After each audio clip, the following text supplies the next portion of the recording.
Pourquoi ça compte, l'autonomie d'un casque audio? Eh bien tout simplement parce que maintenant, la plupart des casques que vous achetez possèdent une batterie et ne peuvent fonctionner qu'avec cette batterie. Ce n'était pas le cas pour les premiers modèles, qui étaient des modèles filaires, qui se connectaient donc avec un câble. Dans ce cas, ils n'avaient pas besoin d'alimentation électrique et donc pas besoin de batterie.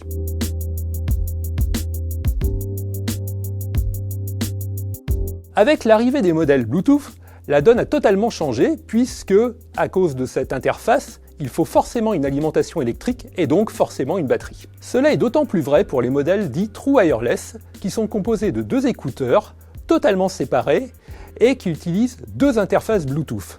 La première par exemple pour aller du smartphone au premier écouteur et la seconde pour aller du premier écouteur au second écouteur. Maintenant, une nouvelle génération permet d'avoir des interfaces Bluetooth séparées pour chaque écouteur, mais cela nécessite bien entendu une batterie dans chaque écouteur. De quoi va dépendre l'autonomie d'un casque audio? Eh bien, tout d'abord de la taille de la batterie qui est incluse dans le casque ou dans les écouteurs.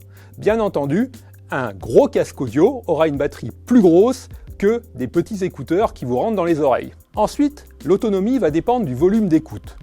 Plus vous allez écouter votre musique fort, plus évidemment vous allez consommer votre batterie. Autre élément important dans l'autonomie d'un casque, la présence ou non d'un réducteur de bruit. En effet, ce système est certes très pratique, mais fait intervenir plusieurs composants, dont un processeur de signal et des micros, et bien entendu, il va consommer beaucoup plus votre batterie que si le réducteur de bruit n'était pas présent. Enfin, le dernier élément qui va intervenir sur l'autonomie d'un casque est l'interface Bluetooth. En effet, cette interface assure la liaison avec votre smartphone ou avec votre tablette et évidemment va consommer sur la batterie. En outre, cette consommation sera plus ou moins importante selon la qualité de votre liaison. Si jamais l'interface a du mal à établir la liaison, la consommation sera plus importante.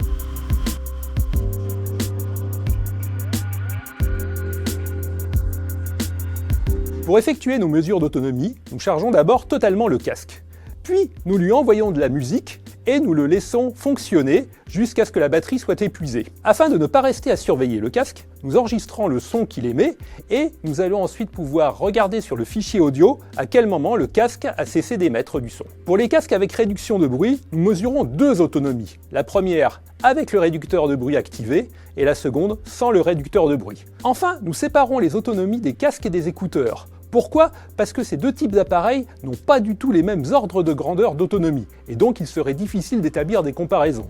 Il faut donc comparer des écouteurs avec des écouteurs, et des casques avec des casques.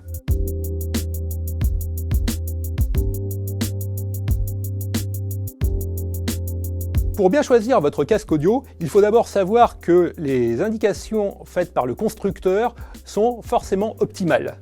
À savoir, l'autonomie annoncée est en général testée avec un volume plutôt faible et donc n'est pas forcément représentatif de la réalité. Vous pouvez regarder nos tests où nous indiquons donc une autonomie mesurée dans des conditions proches de la réalité avec un volume d'écoute ni trop fort ni trop faible. Donc si vous avez juste accès aux caractéristiques de l'appareil, nous vous recommandons de choisir une autonomie minimale de 20 heures pour un casque audio traditionnel et de 3 heures pour des écouteurs.